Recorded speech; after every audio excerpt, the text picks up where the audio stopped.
코스피가 연일 최고치를 기록하고 3,200선을 돌파한 이후에 조정을 거치며 오늘도 3%대 급락세 현재 오후장에도 밀리고 있는 상황인데요. 이 공포지수로 불리는 V 코스피도 7개월 내 최고치를 찍은 상황입니다. 대형주 중심으로 수급 쏠림이 급격해지면서 주식시장은 열풍을 넘어서 과열이다라는 판단 하에 정부에서도 대책 마련에 현재 고심 중인데요. 급격한 변동성이 우려되는 시장, 변화와 전략은 무엇인지 지금 바로 만나보시죠. 네, 우리 증시 특히 코스피에서 과열 양상이 펼쳐지면서 우려의 목소리가 커지고 있습니다. 유재 기자, 상황이 어느 정도입니까? 네, 저는 그 전에 지금 우리 앵커님께서 뭐 3% 급락이라고 했을 때 잘못 말씀하셨는 줄 알았어요. 네. 제가 들어오기 전에 봤을 때 1%대였는데 그러니까 우리 시장이 정말 너무 변동성이 크구나라는 생각이 드는데 사실 변동성의 정점은 어제 찍었죠. 맞습니다. 저점과 고점의 차가 5.4%가 됐고요. 지수만 170포인트가 됐었습니다. 네. 여기에 이제 또 하나의 기록이 있었습니다. 어제 개인 투자자들이 4조 5천억 원을 매수를 했거든요. 네. 근데 요즘 지금 들어오신 분들은 4조 5천억 많이 샀나 보다 이렇게 생각을 하실 수도 있는데요. 네. 이게 사실은 그런 그게 수치가 아니죠. 아니에요. 저희가 네. 처음 보는 수치였고 맞아요. 네. 예전에 외국인이나 기관이 뭐 1조를 사거나 2조를 사도 그게 기사거리가 될 만한 이슈였는데 개인이 4조 5천억 원을 샀다는 것은 정말 대단한 기록이다라고 네. 볼 수가 있겠습니다. 그러니까 지금 시장에 대해서 불안감이 큰 것도 이렇게 개인 투자자들이 이끄는 장세기 때문이 아닐까라는 생각이 들어요. 네. 만약 지금 주도 세력이 기관이나 외국인이었고 그때 이렇게 지수가 올랐었다면 이 정도로 우려하지는 맞습니다. 않았을 것 같다는 네, 생각도 네. 좀 듭니다. 그래서 개인 투자자들이 이제 주도 세력이다 보니까 시장에서 계속해서 이런 지수에 대해서 좀 우려를 하고는 있는데요.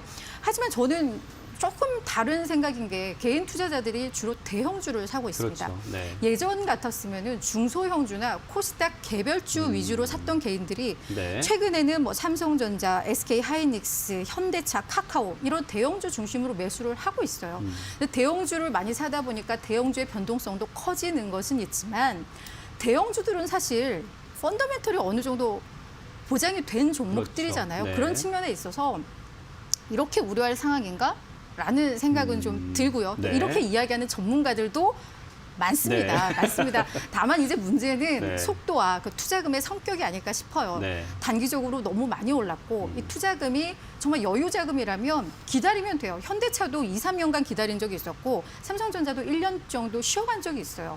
투자금, 여유 자금이라면 기다릴 수 있지만 이게 정말 대출을 통해 네. 뭐 결혼 자금, 전세 자금을 통해 한 것이라면 이분들 되게 힘들어질 수 있고 그게 시장에 되게 악영향을 미칠 수 있기 때문에 네. 그래서 좀 우려를 하는 게 아닌가 뭐 이런 생각이 좀 듭니다. 지금 코스피 공포 지수 얘기를 계속하고 있는데 네. 이게 기록을 경신한 건가요? 그렇죠? 그러니까 네. 뭐 기록이라고 하기에는 사실은 조금 좀 그렇죠? 약해요. 네, 왜냐하면 네. 뭐 저희 어떤 위기 이런 순간에는 80까지도 오르고 했기 때문에 네, 네. 어제 사실 최고치를 기록했던 숫자가 35.65입니다. 이거는 그러니까 약 7개월 만에 네, 네. 이제 최고치인데 이 부분에 대해서 많은 분들이 왜 이렇게 관심을 갖냐 하면 이게 사실 뭐 공포지수 이런 말은 이게 원래는 그냥 변동성 지수예요. V코스피는 그러니까 네. 미국의 빅스 지수를 약간 모방을 해서 유사한, 만든 네, 네. 예, 그게 이제 국내의 어떤 변동성 지표라고 볼 수가 있겠는데 이게 어떻게 보면 투자자들이 윗방향, 아랫방향의 그 달리 전망을 할 때 지수가 좀 높게 나오는 경우가 있어요. 근데 네. 이런 경우는 대부분 지수가 급락할 경우에 V코스피 변동성 지수가 올라가는 성향이 많거든요. 네. 그러다 보니까 공포 지수라는 게 나온 건데 네. 이런 상승장에서 과연 공포 지수라는 게 맞나? 그러니까요. 라는 생각이 네, 드는데 네.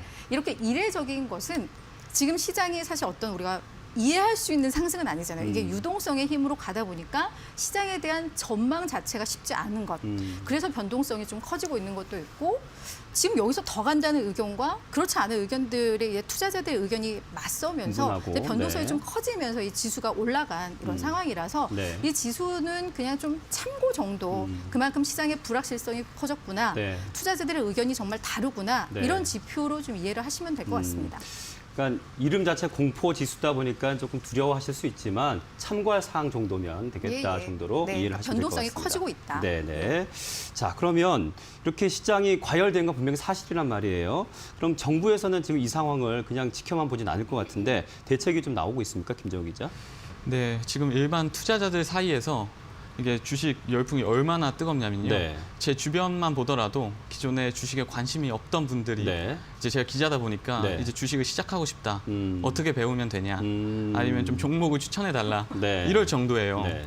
그리고 또 빚내서 투자를 하는 B2 네. 현상까지 있다 보니까 이게 사실은 열풍을 넘어 좀 과열로 가고 있다. 뭐 이렇게 보니까 정부에서도 브레이크를 걸기 위해서 네. 좀 여러 대책을 좀 고심하고 있는 상황입니다.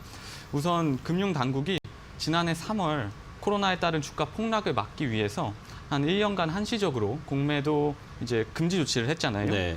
공매도는 주가 하락을 예상하고 주식을 빌려서 판 뒤에 주가가 떨어지면 해당 주식을 다시 사서 되갚는 매매 방식인데요. 공매도 비중이 높으면 아무래도 주가 하락 압력이 커지기 때문에 네. 지난해 이를 1년간 금지했던 거죠. 네. 근데 지금 워낙 주가가 높아졌다 보니까 연장 없이 이를 계획대로 올해 3월까지만 유지하고 이후에는 해제하겠다는 게 중요한 이제 네. 금융당국의 기본적인 방침입니다. 네. 주가 하락을 우려한 이제 개인 투자자와 정치권이 좀 반대를 하고 있지만 현재로서는 공매도 금지 조치 해제에 무게가 실리고 있습니다. 네. 또 앞서 언급해드린 대로 이제 돈을 빌려서 주식을 사는 B2. 네, B2 사례가 계속 나오니까 금융당국이 신용대출을 좀 규제하겠다는 움직임을 보이고 있는데요. 네. 최근 금융위 회의에서는 이제 시중은행의 대출 현황을 파악한 뒤에 은행들에게 대출 관리에 좀 더 신경을 써라. 뭐 이런 취지의 이제 지시를 했다고 합니다.